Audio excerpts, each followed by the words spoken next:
እኮ ነው የምትለኝ ልጅክ ምን አባሽ ላርግሽ እዛ ሙስሊም ሆናለሁ ብሎ ካገባኝ በኋላ እዚህ ስንመጣ ደግሞ ልጆቹን ወስዶ አሁን ሃይማኖትን ሄለንን ክርስትና አስነስቷቸዋል። አሁን ቤት ውስጥ የምትኖሪው አንቺ ነሽ። በሱ ስም ነው ግን አይደል? አስፈርዷል። በፈለገው ሰዓት የማስወጣት መብት አለው ማለት ነው። ማን ገደለው? ምን አረጉት? እሱ እኮ ጥሎኝ ነው ከሴት ጋር ኮን ተከትሎ ሄደው። እኔ ግን ምን ሆነ ነው ብዬ ፖሊስ ጣቢያ ሁሉ እጃለሁ። ፍርፋሪ ስጭኝ ልጆቹ ከሚሞቱብኝ ፍርፋሪ አልሰጥሽም ብላት ሶስት ምግብ መሰጠኝ ልጅ ነበረች።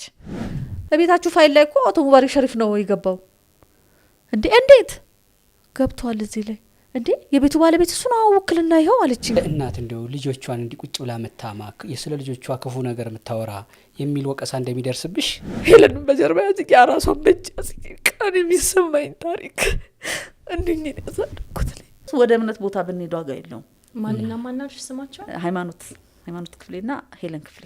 እሺ በቃ በዛ ምንም እንትን አይለኝም ነበረ። እሱ ያው እንደታላደው ከሷ ጋር ተያይዘን ስንሄድ ድዴሳ ሆቴል አለ መሳለሚያ ስንሄድ ጓደኛ አለሁና በላይ ክፍለ እኮ አልመጣም ጠፋ ስለው እንዴ ትላንትና ጠዋት እኮ ከሆኑጆች ጋር ዚያሮ ወደ ሁመራ የሚባል ሀገር ሳይሄድ አይቀርም አለኝ ማለት ነው። ምንድነው አላቅም ነገር ይዛኔ ለምን ሄደ አልኩት። እንዴ ግን እኮ አልነገረኝ አልኩት። በጣም ደነገጥኩ። ዞረብኝ። በቃ ልጅም ትምህርት ቤት አልሄድም ማለች ይዣት መጣ። ያው የዛኔ የነበረውን ስሜት ይሄ ነው ብዬ አልናገርም።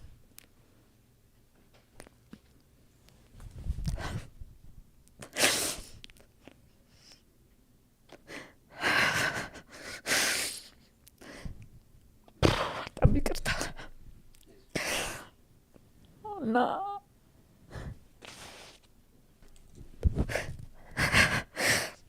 ስራ ለመግባት የሚዝልኝ ሰው የለም በዛ ወቅት ላይ።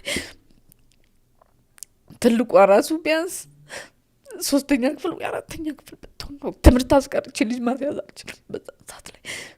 ትንሾች ናቸው ሁሉም። ለማን ጥዬ ስላልግባ እሺ ማን ጋር ልሂድ? ስለ እውነት ነው የምነግራችሁ። ጡቴ ደርቋን ንግቷን እንኳን ማጥባት አልቻልኩም። በዛ ሁኔታ ላይ ሆነን እና ሙባረክ ጋር ደወልኩ ማለት ነግሮኛል። ፓስፖርት ሲያወጣም ነግሮኛል አለኝ።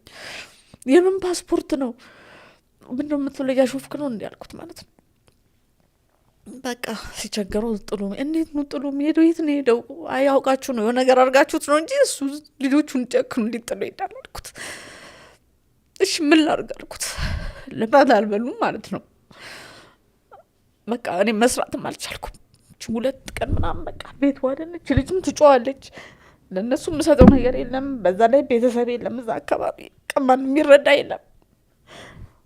በዛ ሁኔታ አሳለፍን። ቶሎ ብዬ በቃ የሆነ ገራጅ ነበረ ልብስ ስጡኝ ለልጆች ያንዳ ነገሮች ላርግ አልኩኝ። ያው ሰርቶ ማታውቀው ስራ ደግሞ ለመስራት እዛ ጋም ስትቆም ያለ ነገር አለ ማለት ነው። በዛማን መጥተው ወንዶችም ይጎነትሉሃል እኮ።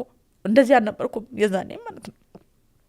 አይ በቃ እኔ ልጆቼ ሊሞቱብኝ ነው አልኩት። የገራጁ ልጅ ወርቅዬ ይባላሉ ሞተዋል። አሁን እዛ 27 ኮቴ ተራሉ። ማዚያ ታልቅሽ በቃ አንቺ ለመስራት እንደዚህ ከተነሳሳሽ ያልፈልይ ቀን እኔ ለረዳሽ ነገር ባይኖርም የገራጁን ባለቤት እኔ አናግርልሻለሁኝና ታጥቢያለሻለሁ። በቃ ደስ አለኝ። ለምን ልጆቼ እንዳይሞቱብኝ ነው። እኔ ሌሊቱ ሙሉ ሳጥባራለሁ ማለት ነው በፈላ ውሃ።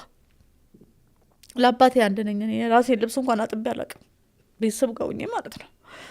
ያን በቃ ይቀቀላል። ሌሊት ላይ በዛ ሌሊት ከማድ ቤት በእንጨት እንትን እያልኩኝ ማድ ቤቱ ከግቢ ውጭ ነው። አስቡት መንገድ ዳር ነው ቤቱ።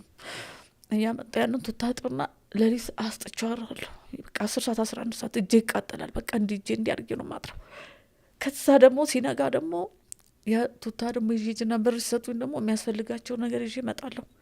መልሼ ደግሞ የግለሰቦች ትየሮዳ የሚባሉ ነበሩ እሸቱን ቤት አጠገብ። እሳቸውም የሉም ከአካባቢ ለቀው ይሏል። እሳቸው ቤት ልብስ ማጠብ ጀመርኩኝ። በቃ እለት ከእለት ልጆቹን ለማዳን እኔ ዝቅ ማለት አለብኝ። ያገኘሁትን ስራ መስራት አለብኝ ብዬ ወሰንኩኝ። ከሰራሁኝ ይዤ እመጣለሁ ማለት ነው።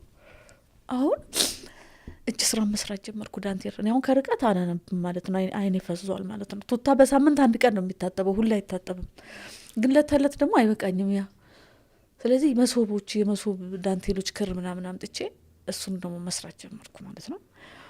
በቃ ብቻ እረፍትና እንቅልፍ የሚባል ነገር ሳላይ ማለት ነው። በቃ እኔ ልጆቼ ላይ ነው ትኩረቴ። በቃ ቶሎ እየሰራው ለነሱ ቶሎ ከትምህርት አንዳንዴም ደግሞ ወይ ያመኛል። ሲያመኝ ደግሞ ከትምህርት ሁሉ ማስቀራቸው ጊዜ አለ። ምክንያቱም ማታ ሳይበሉ አድሮ ጧት ሳይበሉ የእናት አንጀት እንዴት ይችላል? ቅሩ እላቸዋለሁ። ከትምህርት ቤት የሚበላ የለም። ሲመጡ ምሳ ሰዓት የለማ ምግብ። ትምህርት ቤት ሲሄደው እንዴት ይማራሉ? አንጀት አይችልም።